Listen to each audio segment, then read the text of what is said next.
అతనిని సృష్టించినదొక అమ్మ. ఆ అమ్మకి తెలియని చిత్రాలు ఎన్నో ఈ సృష్టిని. వాసు, ఎప్పుడు వస్తావురా? ఈ ప్రాణం నీకోసమే ఎదురు చూస్తుందిరా.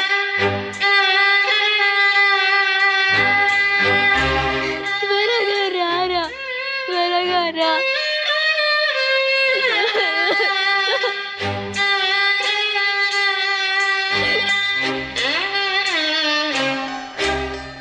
హలో హలో, డాక్టర్ గారా అండి? చెప్పండి. నేనండి, భారతమ్మని. మీరు ఈరోజు రమ్మని చెప్పారు, కానీ నా కొడుకు దుబాయ్లో ఉంటున్నాడు. వాడు వస్తాడని చెప్పాడు. వాడు రాగానే వచ్చి కలుస్తాం. మీ హెల్త్ కండిషన్ అస్సలు బాలేదు, ఆ విషయం మీకు కూడా తెలుసు. అసలు మీ పరిస్థితి మీ అబ్బాయికి చెప్పారా? మీరు ఇప్పుడు ఎమర్జెన్సీ కండిషన్లో ఉన్నారు. త్వరగా ట్రీట్మెంట్ చేయాలి. నాకేం ప్రాబ్లం లేదు, తర్వాత మీ ఇష్టం. వాడు రాగానే వచ్చి కలుస్తాం డాక్టర్. సరే.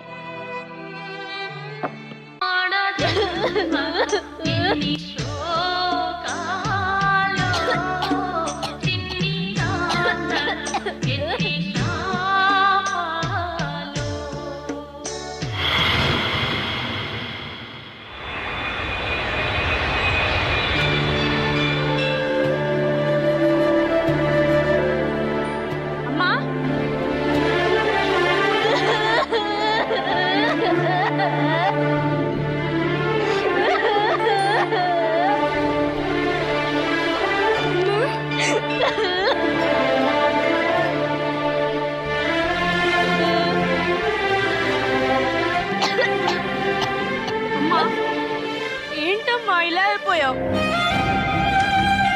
ఏమైందమ్మా? నాకేదో భయంగా ఉంది, చెప్పమ్మా. ఆరోగ్యం అసలు బాగుండడం లేదు. డాక్టర్కి చూపించావా? సుధా, సుధా ఇంట్లో సరుకుల కోసం బయటకి వెళ్ళట్టుంది. ఏంటమ్మా నీకు ఇలా ఉందని నాకు ముందే ఎందుకు చెప్పలేదు? దేశం కాని దేశంలో ఎన్ని ఇబ్బందులు పడుతున్నావో నా గురించి చెప్పి నిన్ను కంగారు పెట్టడం ఎందుకని. సర్లే, హాస్పిటల్కి వెళ్దామా?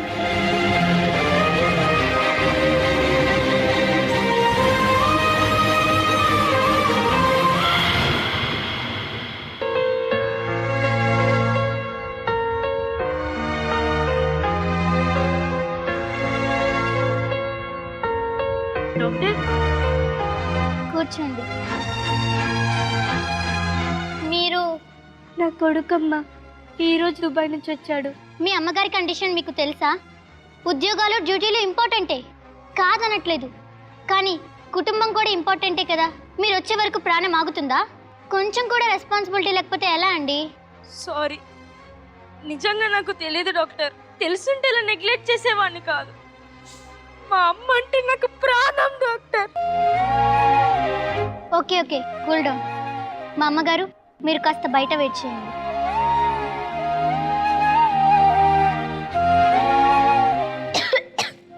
కండిషన్ ఎలా? ఆమెకు అర్జెంటుగా ఆపరేషన్ చేయాలి. మినిమం 10 లక్షల దాకా ఖర్చు అవుతుంది. ఆమెను ఎంత త్వరగా అడ్మిట్ చేస్తే అంత మంచిది. ఓకే డాక్టర్, మనీ అరేంజ్ చేసుకుని వచ్చేస్తాను. ఆమెకు ఆల్రెడీ మందులు ఇచ్చాను, అవి కంటిన్యూ చేయండి.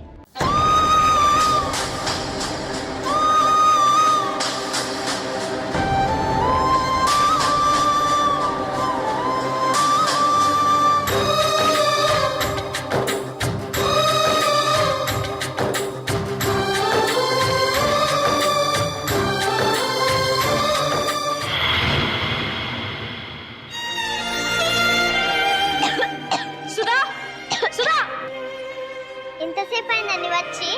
అమ్మకు ఆరోగ్యం బాలేదని నాకెందుకు చెప్పలేదు? నిన్నే అడిగేది. నెల నెల డబ్బులు పంపిస్తున్నానుగా, ఏం చేస్తున్నావు? ఇల్లు అమ్మేస్తా అంటున్నారు, అది తెలుసా? ఆ విషయం మీకు కూడా చెప్పాను. మనమే కొనుక్కుందామన్నారు, అందుకే డబ్బులు జాగ్రత్త చేస్తున్నా. అమ్మ కంటే నాకు ఏది ఎక్కువ కాదు. ముందు బ్యాంకుకి వెళ్ళి మొత్తం డబ్బు తీసుకురా. అమ్మ ఆపరేషన్కి కట్టాలి. డబ్బులు చాలు, ఫ్రెండ్స్ని కలిసి అడిగి చూస్తా. నేనున్నానమ్మా, నీకేం కాదు.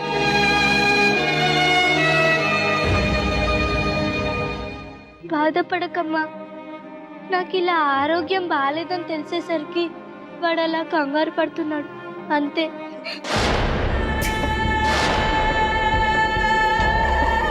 నువ్వు మాట్లాడకు. రాకరా కిట్టి కోసం చెప్పాల్సింది చెప్పి తిట్టించావు. అయినా నీకేం రోడ్ చేశాను? నేను చూడకుండానే బ్రతకావా ఇన్నాళ్ళు? నేనన్నానా? సొంతింటి రాత లేదనుకుంటా ఈ జన్మకి. ఇల్లు కొనుక్కుందామని రూపాయి రూపాయి కూడా పెడితే నీ రోగం పేరుతో మొత్తం ఊడ్చేస్తున్నావు. నేనా? మరి కాకపోతే నా డబ్బంతా ఊడ్చిపోసి నీకు ఆపరేషన్ చేయిస్తే 100 ఏళ్ళు బ్రతుకుతావా? మహా అయితే 4 ఏళ్ళు 5 ఏళ్ళు. కానీ మేము 100 ఏళ్ళు బ్రతకాలి. అది ఈ అద్దె కొంపలు. ఇప్పటికైనా అక్కడ నేను ఇక్కడ బ్రతుకుతున్నాం. ఓ పిల్ల లేదు, పీచు లేదు. జీవితం చివరికి వచ్చింది. పిల్లల భవిష్యత్తు గురించి కనీసం ఆలోచన లేదు. ఈ మాత్రం దానికి అమ్మో మా అమ్మ, అమ్మో మా అమ్మ ఆయన వెంపర్లాడటం చిచ్చే. నేనేం చేయను? ఎన్ని అనాథ శరణాలు లేవు, వాటిలో ఎంతమంది లేరు. పో పో, ఏదైనా చూసుకో, లేదంటే చావు. మమ్మల్ని మాత్రం చంపకు చిచ్చే.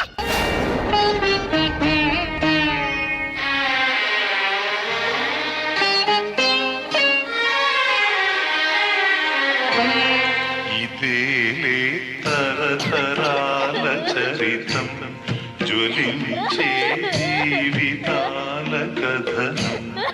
ఇదేలే తరతరాల చరితం, జ్వలించే జీవితాల కథనం.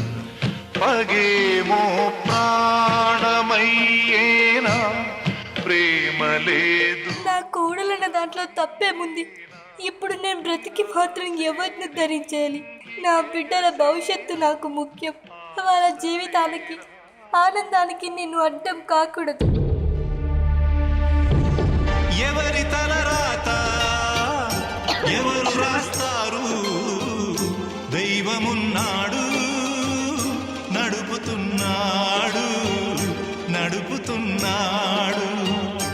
ఎవరి తలరాత ఎవరు రాస్తారు?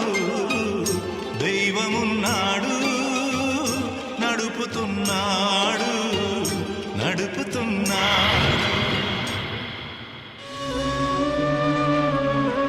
అమ్మా, సుధా, సుధా, అమ్మ ఎక్కడా? ఎప్పుడు అమ్మ అమ్మ అమ్మ నే మనుషులం కాదా? అమ్మ ఎక్కడా? ఉందో ఎక్కడ చచ్చిందో నాకేం తెలిసి చచ్చిపోయిందో చిచ్చే. సుధా,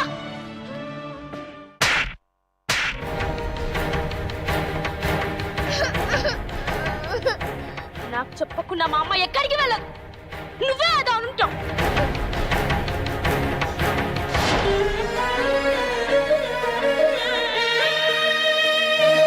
చిన్నప్పుడు నాన్న వదిలేసి వెళ్ళిపోతే నా కోసం ఊడికం చేసింది.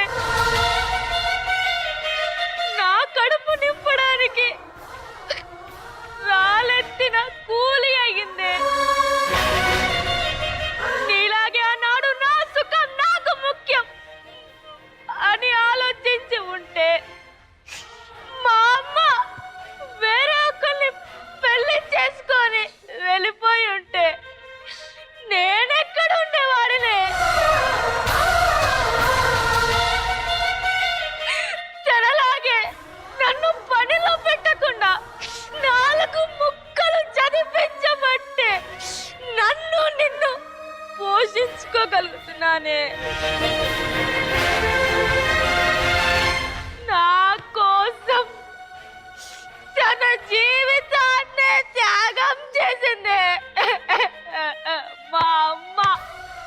అలాంటి మా అమ్మను గెంటేశావు.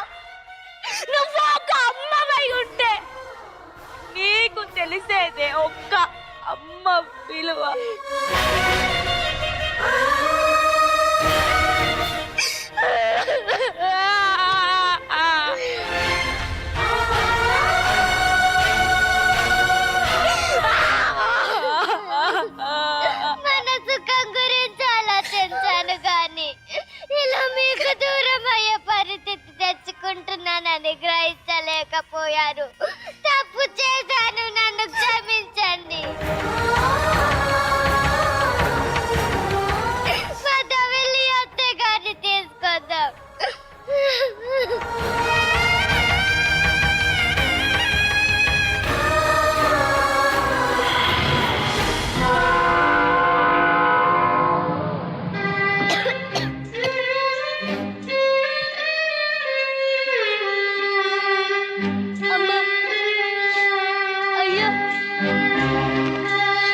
అమ్మా అయ్యా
ఊరుకో నాన్న, అందరూ చూస్తున్నారు. ఊరుకో. సుధా, మా అమ్మను పిచ్చగా చేసావు కదే. మనసున్న ఏ కొడుకు చూడలేని స్థితిలో మా అమ్మను చూపించావు కదే. నన్ను క్షమించండి అత్తయ్య గారు. సీతా, నువ్వు ఏడిస్తే నాకు సంతోషమా చెప్పు. అలా ఎలా అనుకున్నావే? ఏ తల్లిదండ్రులైనా తన బిడ్డల జీవితాలు బాగుపడాలని కోరుకుంటాం, అంతేగాని రోగాలు రావాలని, వచ్చిన రోగాలకు బిడ్డల జీవితాలు బలి పెట్టాలని అనుకో. మీరు పోతే మా జీవితం బాగుపడుతుంది అనుకున్నాను, కానీ ఇలా సంతోషంగా ఉన్న జీవితాన్ని నాశనం చేసుకుంటున్నానని తెలుసుకోలేకపోయాను. తప్పు చేశాను, నన్ను క్షమించండి అత్తయ్య గారు. పద ఇంటికెళ్దాం. అమ్మను మించి దైవం ఉన్నదా, ఆత్మను మించి అర్థమున్నదా? కళ్ళ ముందు బిడ్డకు చందమామను చూపిస్తూ గోరుముద్దలు తినిపించి జోలపాడి నిద్రపుచ్చే తల్లిని చూసిన వాడు ఎవడైనా కన్న తల్లిదండ్రులను నడివీధుల పాలు చేయలేడు. ఎందుకంటే ఆ తల్లిలాగే తన తల్లి కూడా తనని అలాగే పెంచింది అనే ఇంగిత జ్ఞానం గుర్తుంటుంది. కాబట్టి మనం బ్రతికుండగానే మన తల్లిదండ్రులు వీధుల పాలైతే మనం చచ్చిన వాళ్ళతో సమానమే. ఆలోచించండి.